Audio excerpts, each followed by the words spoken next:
Gaël Lemarios, du coup, je travaille pour Technip Energy. On est une société qui fait de l'ingénierie jusqu'à la construction de grands projets, le management des projets également. Et on développe aussi toute une série de solutions technologiques pour le monde de l'énergie. Aujourd'hui, je voulais faire une présentation rapide autour de l'hydrogène. Plutôt que de me concentrer sur un projet en particulier, je voulais donner un petit peu la compréhension et la vision qu'on a, nous, de l'hydrogène. La présentation, c'est vraiment l'accélération du développement de l'hydrogène décarboné et la massification des usages. Donc, le sujet, c'est vraiment de parler de comment on peut accélérer ce déploiement de l'hydrogène. Donc, déjà, la première partie, c'est pourquoi l'hydrogène. On a remis un peu dans l'ordre de priorité sous lequel on voit la problématique, nous. Donc, pour nous, la première priorité, c'est décarboner les usages. Et un des premiers usages qu'on voit, c'est les usages industriels. Donc, la première partie, comme je disais, c'est décarboner les usages industriels. Aujourd'hui, les principaux usages de l'hydrogène, c'est le raffinage, c'est la production d'ammoniac et d'engrais. Et donc, ça peut être aussi dans le futur, par exemple, les aciéries, qui peuvent utiliser l'hydrogène pour faire la réduction de leur minerai de fer. Les autres usages, c'est également le transport, particulièrement les transports lourds, les réseaux de gaz, donc l'injection d'hydrogène dans les réseaux de gaz. Mais pour nous, vraiment, le point sur lequel on veut insister, c'est qu'un enjeu climatique majeur aujourd'hui, c'est la décarbonation des industries. Et que l'hydrogène décarboné peut y jouer un rôle important. Le second rôle de l'hydrogène, c'est de permettre de continuer le développement des énergies renouvelables.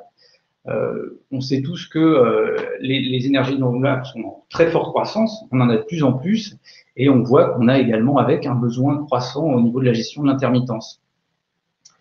Un point que je voulais mettre en avant également, donc il y a certains pays qui ont fait des études là-dessus, qui ont regardé un petit peu différents scénarios. Qu'est-ce qui se passe si je suis en 100% énergie renouvelable, c'est-à-dire que je me débarrasse de mon réseau de gaz, je fais pas d'hydrogène, je fais que de l'ENR. Qu'est-ce qui se passe si je fais un mix des deux, si je fais que l'un que l'autre?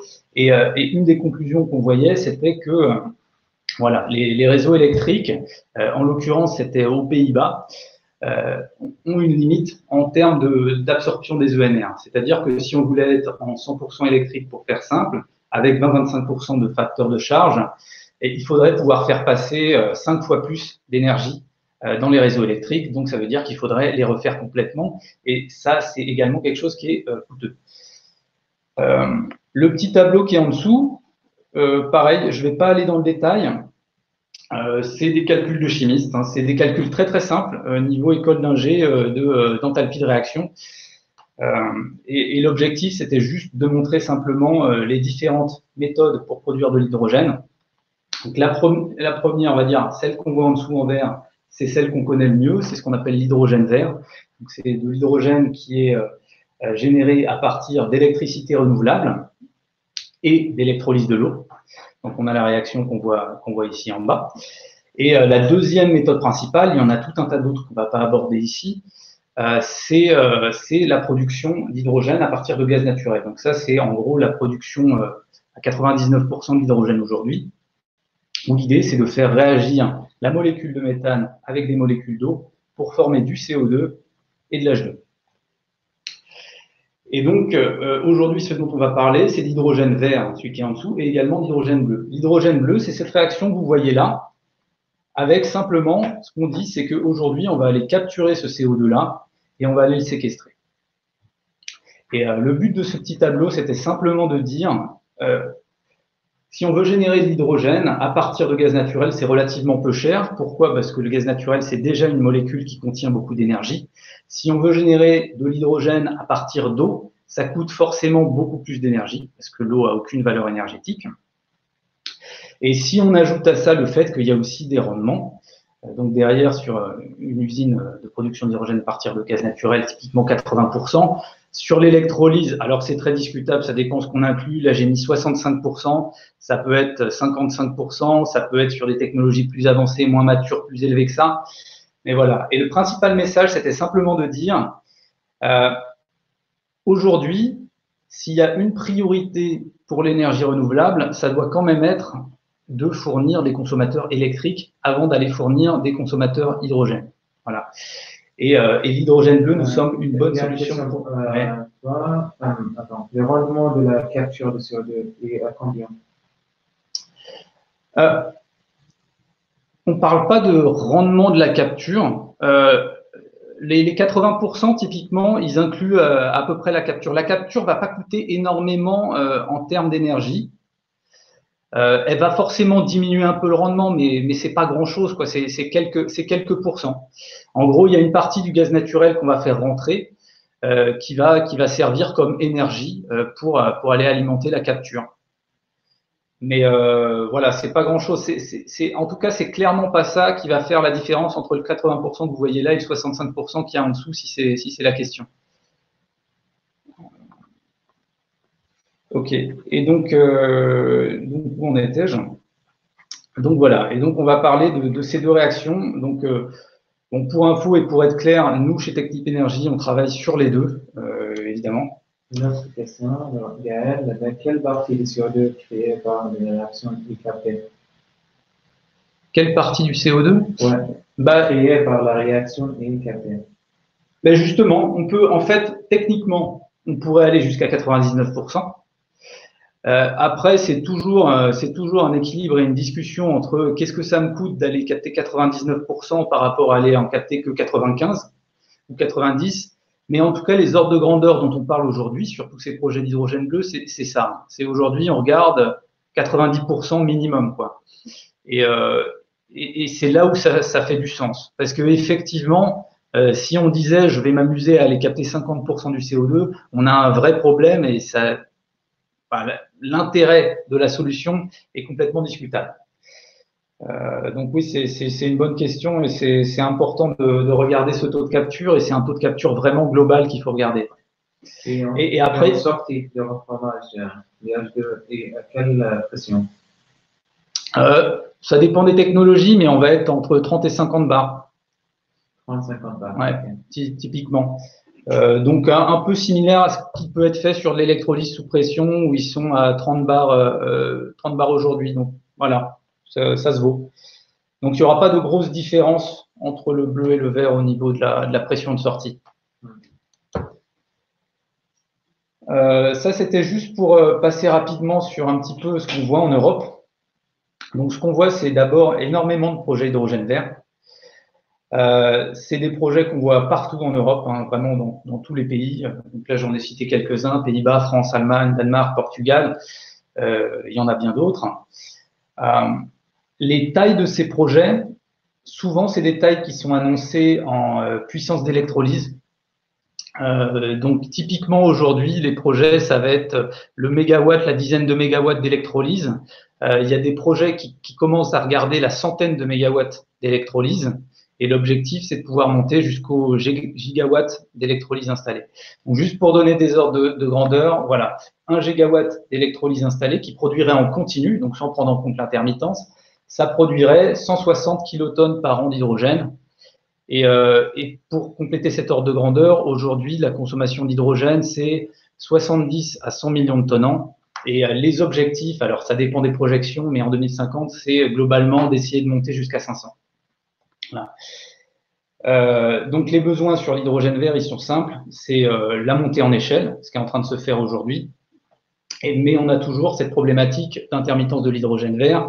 Et ce qu'on voit au minimum à court terme, c'est qu'aujourd'hui, l'hydrogène vert tel quel ne permet pas de s'attaquer aux émissions massives qu'on voit sur les zones industrielles. Ça le fera peut-être dans 30 ans, et c'est le principe de la transition, c'est d'arriver à quelque chose de complètement décarboné. Mais en attendant, on pense que l'hydrogène bleu a du sens.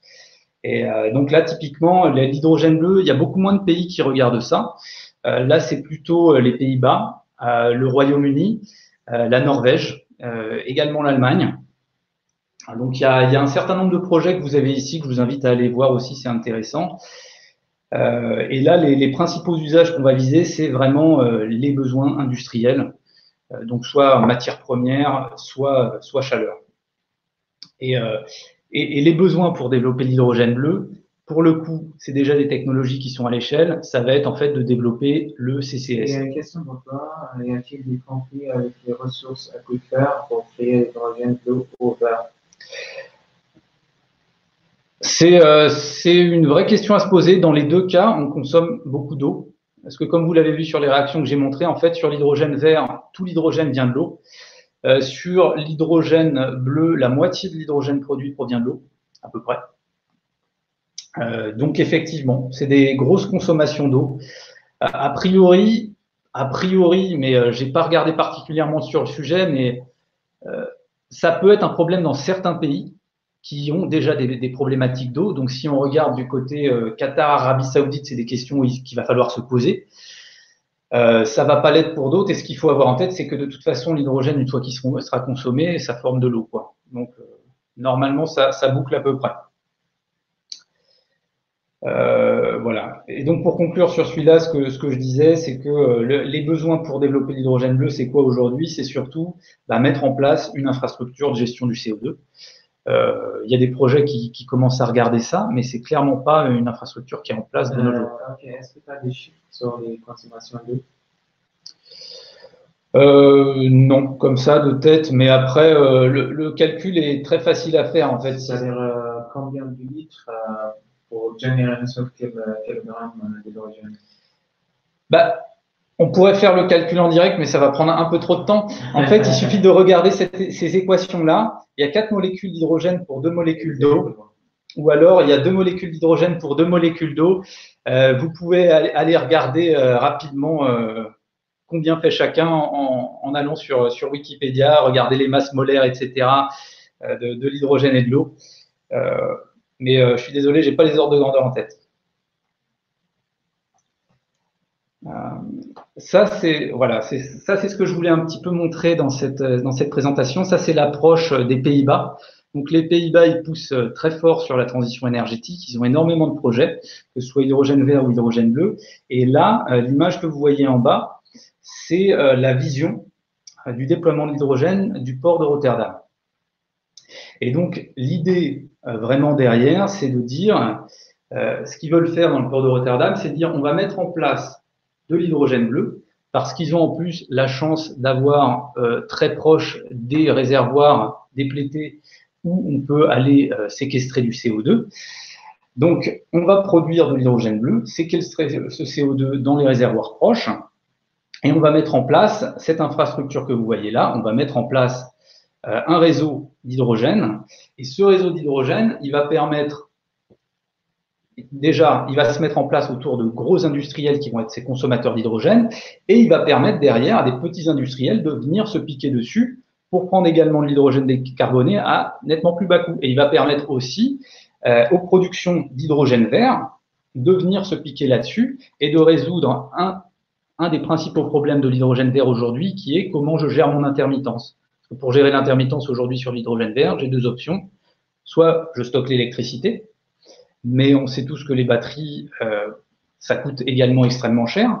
Soit je stocke mon hydrogène, et stocker l'hydrogène, c'est quelque chose qui est également extrêmement coûteux, parce qu'il faut le comprimer à très haute pression, ça coûte de l'énergie, il faut des stockages très haute pression. Donc avoir ce réseau disponible qui peut me servir de stockage, ça permet aussi de développer l'hydrogène à plus bas coût. Il y a une question, comment ça se passe industriellement la capture des CO2? Industriellement, typiquement, c'est la principale solution utilisée, c'est le capture par amine. Donc, pour faire simple, on a des énormes colonnes dans lesquelles on va faire passer le gaz. Donc, ça peut être, il y a différents types de gaz. Soit c'est après une combustion où on va avoir un gaz qui contient énormément d'oxygène, d'azote et qui va contenir des petites fractions de CO2. Soit ça peut être des gaz plus chargés comme dans le cas du blue hydrogène. Et en fait, on va faire couler à contre-courant une solution d'amine qui va capturer ce CO2.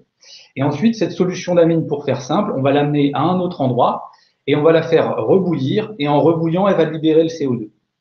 Donc, c'est un procédé qui va coûter de l'énergie, thermique. Voilà. Après, il y a plein d'autres solutions pour la capture de CO2. Là, j'ai vraiment parlé de la principale solution à grande échelle, à échelle industrielle. Après, il y a énormément de solutions qui sont en développement, il y a des solutions par membrane, et après, il y a tout un tas de caractéristiques à prendre en compte pour le choix de la solution, la pureté du CO2 que je veux, les pressions que j'ai disponibles, etc., etc. Et cela, finalement, coûte combien l'année? La capture de CO2, il y a pas mal de littérature dessus, ça dépend, on va dire… 60,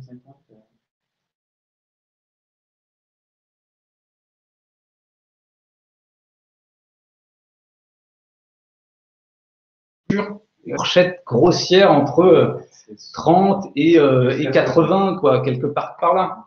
Et par exemple, pour donner vite fait quelques exemples, si je suis sur une production électrique à partir de gaz naturel, derrière, je vais avoir des fumées où j'ai très peu de CO2 et il est assez difficile d'aller le capturer. J'ai des très gros volumes de gaz. Là, ça va être coûteux. Sur une solution toujours de génération de puissance à partir de charbon, pas très sympathique certes, mais n'empêche que l'avantage, c'est que derrière, j'ai un pourcentage de CO2 beaucoup plus élevé dans mes fumées et il est beaucoup plus facile à aller capter. Maintenant, sur la production d'hydrogène, on capte le CO2 pas sur des fumées d'échappement, on le capte sur un mélange hydrogène-CO2. Donc on capte un CO2 qui est très concentré et donc en fait on est sur une capture relativement peu coûteuse. Donc voilà, ça dépend vraiment où est-ce qu'on utilise cette capture de CO2 et avec quelle technologie.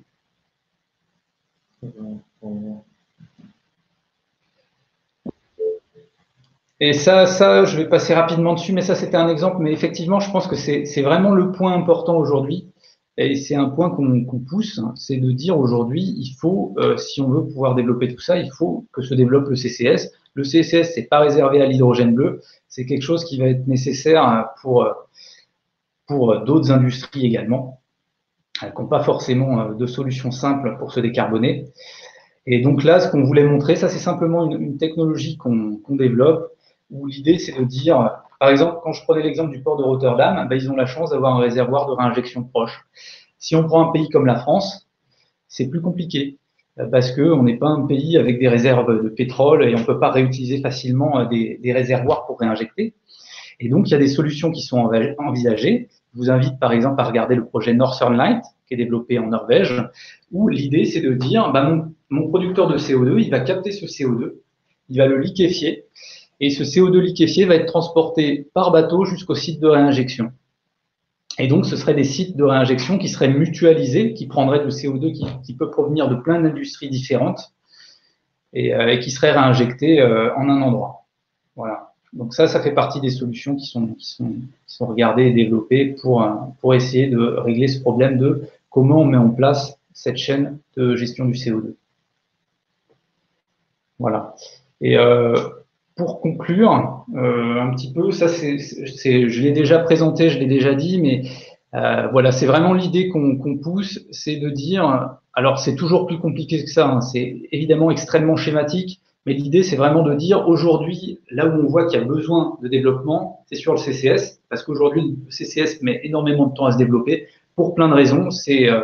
C'est loin d'être que technique, c'est aussi très politique, c'est de l'acceptabilité sociale, c'est plein de choses, il y a plein de débats à avoir autour de ça. Mais n'empêche que voilà, il va bien falloir que ça se développe et que sans ce CCS, on ne peut pas lancer la chaîne Blue H2. Que ce Blue H2, il faut le mettre en place parce que ça va nous permettre de développer dès maintenant en fait l'hydrogène à grande échelle et régler un peu ce problème de la poule et de l'œuf entre le consommateur d'hydrogène et le producteur d'hydrogène, de développer une infrastructure pour l'hydrogène qui nous permettra de développer de l'hydrogène vert à des prix compétitifs.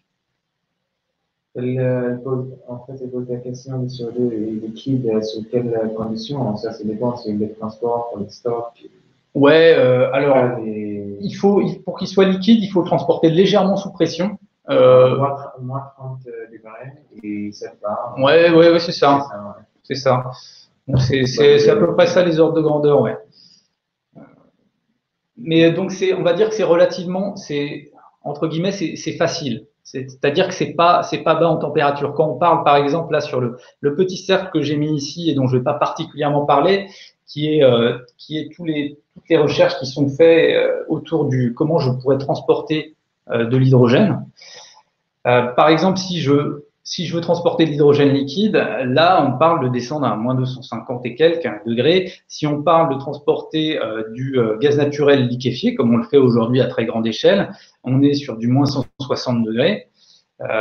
Donc là, quand on parle de moins 30 degrés ou un peu moins, c'est entre guillemets facile et pas très coûteux énergétiquement à échelle industrielle, quoi.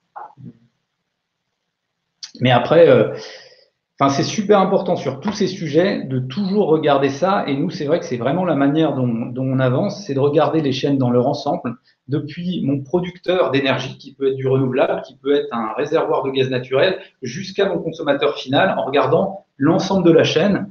Comment je l'extrais, qu'est-ce que ça me coûte de l'extraire, comment je le transporte derrière, c'est quoi les efficacités à chaque étape de la chaîne, quelles sont les émissions de CO2 à chaque étape de la chaîne.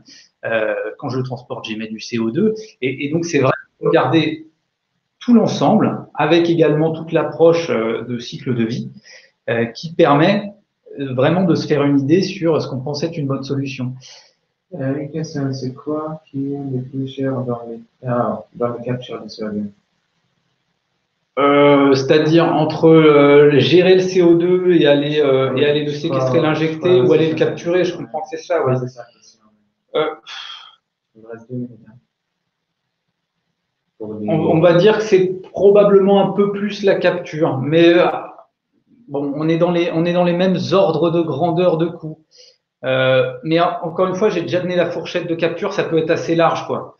Donc, si on est sur une capture à 80 dollars la tonne, la gestion du CO2 va pas coûter grand-chose en comparaison. Si on est sur de la capture à 30 dollars la tonne, la question se pose. Et pareil, ça va dépendre de où est-ce qu'on peut le réinjecter. Si j'ai la chance d'avoir un réservoir proche et que j'ai juste à mettre un pipeline, entre guillemets, et des compresseurs, et c'est bon, ce sera quand même moins cher que de dire que je vais devoir liquéfier ce CO2, le transporter et l'injecter plus loin. Donc, mais voilà, on va dire qu'on parle des mêmes ordres de grandeur, pour faire simple. Ouais. Il y a plus des... Ok. Il nous reste un petit peu de temps ou il faut qu'on clôture? C'est bon. Hop. Je regarde rapidement. Il m'annonce pas la prochaine session tout de suite. Donc ouais, je vous invite vraiment à voir. L'idée, c'était vraiment aussi de pousser un peu ces pipelines coûtent cher pour garder ces conditions de température et de pression. Non, ça c'est pour la basse pression et moyenne pression. Ça c'est juste, j'ai l'air de donner l'ordre de grandeur. Bon, un pipeline coûte cher pour garder ces conditions? Non, c'est des choses qu'on fait, oui. Ouais. Enfin, j'ai pas d'ordre de grandeur des coûts, mais si je peux donner peut-être un autre ordre de grandeur, histoire de, c'est quelque chose qui avait été fait par DNVGL qui montrait un bon exemple où il comparait en fait un pipeline sous-marin de transport de gaz naturel versus l'équivalent en ligne haute tension électrique. Et en fait, ce qu'il faut avoir en tête, c'est qu'au final, c'est quand même plus économique de transporter du gaz que de transporter de l'électricité. Et globalement, on n'a pas de problème de perte. Enfin, on a des problèmes de perte puisqu'on va avoir des stations de recompression, etc. Mais c'est quand même relativement efficace, quoi. Et ce que montrait DNVGL, c'était un facteur 10 entre un câble sous-marin électrique et l'équivalent énergétique que transportait une ligne de gaz naturel. Donc là, je ne parle pas d'hydrogène. On peut s'attendre à voir ce genre d'ordre de grandeur également. Voilà. Bon. Est-ce qu'il y a d'autres questions? Dernière question, si vous voulez. Ouais. Je crois que c'est bon. Ouais, je pense qu'on va devoir bientôt lancer la prochaine session. Okay. Merci à tous. Merci. Et puis bonne soirée. Bonne soirée.